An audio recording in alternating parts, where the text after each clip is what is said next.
बघा -5 plus 3 -5 plus 3 -5 म्हणजेच काय?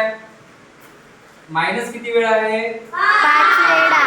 Minus minus minus minus minus ऋण ऋण ऋण ऋण ऋण किती वेळा झाला? 5 वेळा. प्लस 3 म्हणजे 3 वेळा काय आहे? प्लस 1 2 3 मायनस प्लस काय झाले? Cancel. Minus plus cancel. Minus plus cancel. Minus किती वेळा आहे आता? 2 इक्वल टू मध्ये काय लिहायचं? 2. पण 2 काय आहे? प्लस आहे की मायनस आहे? -2. म्हणून याचं उत्तर येईल -2. आता इकडे बघा -6 प्लस -3 -6 टाइम्स आहे, बरोबर आहे? Minus minus minus minus minus minus 1 2 3 4 5 6 minus इकडे किती वेळा आहे?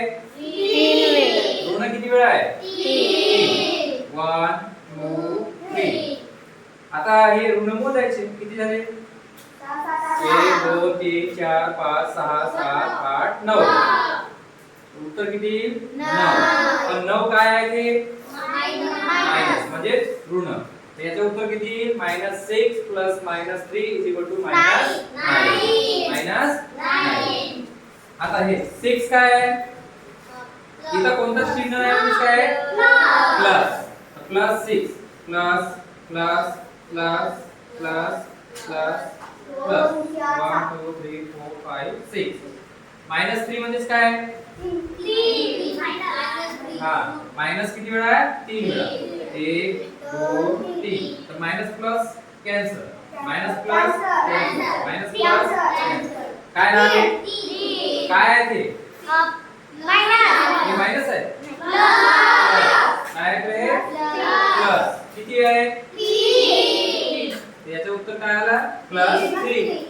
6 प्लस -3 +3. हे सुरू असं सोपं झालं. म्हणजे अगोदर जे तुमचं कन्फ्युजन होतं ते ह्या पद्धतीने सोपं झालं आता. अशा पद्धतीने आपल्याला पूर्णांक संख्यांची बेरीज वजाबाकी सोडवता आली पाहिजे. हे आता सध्या बेरीज केलेली आहे आपण.